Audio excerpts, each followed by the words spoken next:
Imagine waking up on 11/11, the so-called day of manifesting, and the world feels like it's shifting under your feet because suddenly everything from Hollywood lawsuits to political betrayals to government secrets seems to collide at once, and as the headlines twist tighter, one question lingers in the air. What's really happening behind closed doors, from Blake Lively's shocking courtroom delay to explosive whispers in Washington today's rush hour, isn't just another ride to work. It's the calm before the storm. All right, so here we are. It's November 11th, 2025, a day that feels like it's humming with strange energy, the kind of morning where even the air feels heavy with mystery and meaning. And you can almost sense that something big is brewing across Hollywood, across Washington, across every glowing phone screen in America. And as the world scrolls half awake sipping coffee and making wishes at 11:11, the stories start to unfold one by one in ways that make you stop and wonder if coincidence even exists anymore, or if everything is connected in ways we can't yet see. It starts with that dazzling star image of Blake Lively, once the golden girl of Hollywood, now caught in a storm so public and yet so private that every whisper feels like a headline.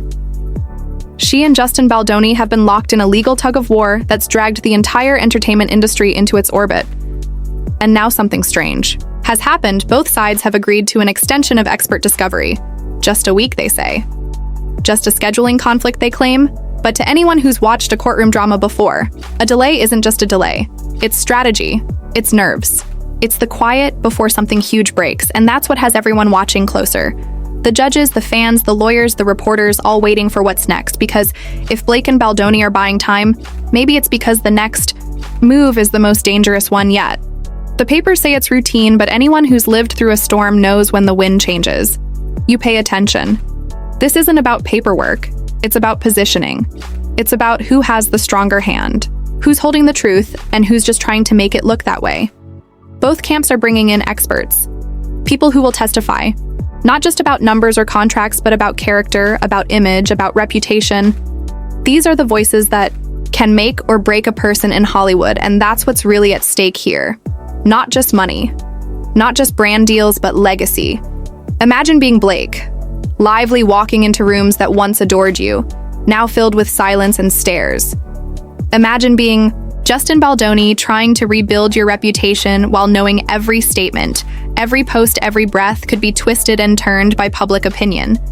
This one-week extension isn't about convenience, it's a heartbeat of hesitation between two powerful forces waiting to see who flinches first, and as the lawyers trade formalities and signatures. There's this eerie calm, like everyone in the room knows that the next filing could change everything behind closed doors. Whispers spread about what the experts might say, who they might expose, what hidden truths might surface. It's the kind of suspense that makes Hollywood gossip look small. Because this isn't tabloid, this is power in motion. And while the world waits for the next court date, the questions keep multiplying. Why the delay? What are they hiding? What new evidence might come forward? It's no longer about who's right or wrong. It's about who can survive the story that's being written around them. And in that same breath, the world shifts to another courtroom, another battle entirely. The Justice for Clayton community still reeling from Laura Owens. Latest twist, she's filed a bar complaint, this time against Omar Serrato and Rachel Wars. And while the internet tries to untangle who's suing who, it's clear that this is no longer about one case. It's about obsession, reputation, and revenge.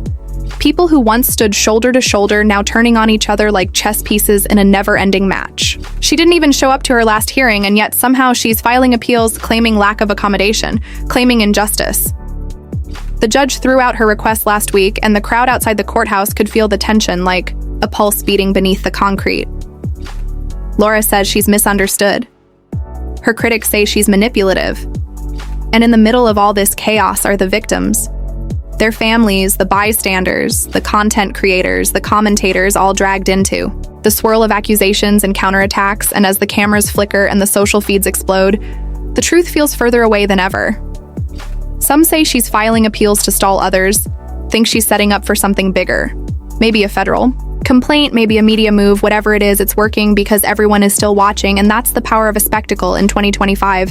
Even when the world says it's over, the story finds a way to stay alive, and maybe that's what today is about: the patterns, the symmetry, the way everything seems to repeat, like those numbers, 1111, that everyone says are lucky, but maybe they're not luck at all. Maybe they're warning signs. Maybe they're reminders. That history has a rhythm that keeps looping until we finally listen. And here we are again, watching fame collide with justice, watching superstition blend with reality as Hollywood lawyers negotiate behind glass doors and politicians posture on TV pretending. The world isn't burning beneath their feet, and through it all, one truth cuts through clear and sharp. This isn't just another slow news day, it's the beginning of something big. Something that's about to shake the system, and none of us are ready for what comes next. And as the noise around Blake Lively's case hums like static in the background, the world outside keeps turning, but it feels like everything is somehow connected. Like the threads of all these stories are pulling tighter and tighter until something has to snap. You can feel it in the headlines. You can feel it in the conversations happening behind closed doors. Even the politicians can't escape the strange synchronicity of this day, because while Hollywood trembles, Washington is buzzing with another kind of electricity. Marjorie Taylor Greene once again takes the spotlight, but this time it's not about outrage or viral clips. It's about power. Real, tangible, backroom kind of power. The kind that decides what happens next for the entire country. And as she stands in front of the cameras delivering her latest tirade about corruption, about betrayal, about the American people being lied to, there's a flicker behind her eyes that tells you she knows exactly what she's doing. She's not talking to her colleagues. She's talking to the cameras, to the audience at home, to the millions who scroll, half believing, half doubting, but always reacting. That's the real game. She's been playing this entire time, not legislation, not unity, but influence. Because in 2025, influence is currency, and nobody spends it better than she does. Even her critics can't look away. And that's the trick she keeps everyone watching as she drops words like truth and patriotism and betrayal into sentences that sound rehearsed, but hit like accusations. And behind her, the real players keep moving unseen, while the country argues about sound bites and headlines and who's the villain this week. And as all this unfolds, Veterans Day creeps in quietly, not as a celebration, but as a mirror showing the cracks in the system. We're all standing in. People post pictures of flags and folded uniforms, hashtags filled with gratitude and honor, but somewhere between the noise and the scroll, the message feels hollow, like we're trying to remember what it used to mean before everything became content, before every tragedy became a trend. Veterans Day isn't just a day off. It's supposed to be a pause, a breath, a moment, to honor the ones who carried the weight of silence and sacrifice. But today it feels different, maybe heavier, maybe sadder. Maybe it's because we've seen too many headlines about veterans left behind, promises, broken systems, collapsing. Maybe it's because while we post our thanks, the wars keep shifting names and the soldiers keep fading into statistics. It's strange how the human story gets smaller when the spectacle gets louder. And yet, on a day like this, you can't help but think of all the lives that built the very ground we stand on, all the families who never made the news, all the sacrifices that never went viral. And maybe that's the point.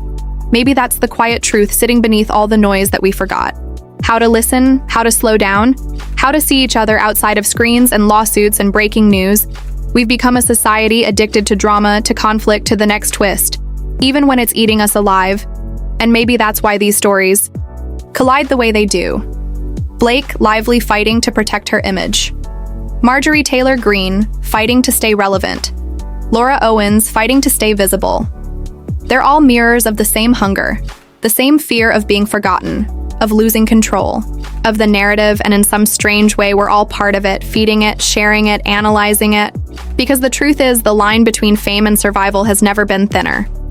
And as the sun starts to dip on this strange November day, the headlines blur together into one endless feed of outrage and revelation.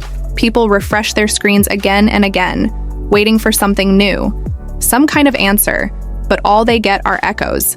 The same names, the same scandals, the same cycle repeating, and beneath it all, there's that quiet whisper that says maybe the real story isn't in the courtroom or the Capitol.